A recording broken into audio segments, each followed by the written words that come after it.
फैसले को 24 घंटे से ज़्यादा का वक्त गुजर चुका है, अभी तक फैसला रिलीज नहीं किया गया।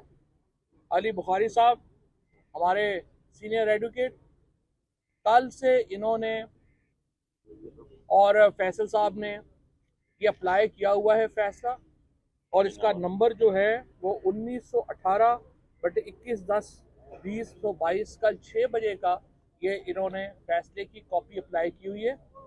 अभी तक इलेक्शन कमीशन ने फैसला नहीं दिया।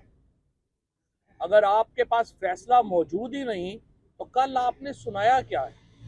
अगर आपके मेंबरान के दस्तखत ही नहीं तो जो जजमेंट का कानून है वो बड़ा वाज़ेह है कि अगर आपके मेंबरान के दस्तखत नहीं हैं तो जजमेंट नहीं है।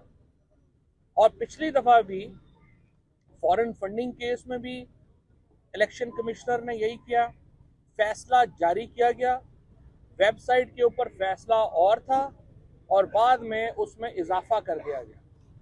इस फैसले में भी अब रद्दो बदल और तहरीफ की जा रही है, इस फैसले में भी तब्दीलियां की जा रही हैं और हुकूमत की जो कल मर्जी की चीज़ें इसमें शामिल नहीं हुई हैं, इस फैसले में भी तब्दीलियां की जा रही हैं और हुकूमत की जो कल मर्जी की चीज़ें इसमें शामिल नहीं हुई हैं वो शामिल की जा रही हैं।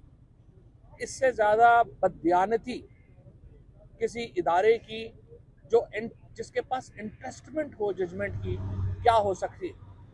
एक तरफ कहा जा रहा है कि हमें इलेक्शन कमीशन की तौहीन ना हो, हम इलेक्शन कमीशन की तौहीन नहीं करना चाहते, लेकिन एक ऐसे इलेक्शन कमीशन का क्या किया जाए कि जिसके चीफ इलेक्शन कमिश्नर और 2 मेंबरान यानी 5 में से 3 मेंबरान के खिलाफ रेफरेंस पेंडिंग हो, आला अदालतें उस रेफरेंस को सुने ना।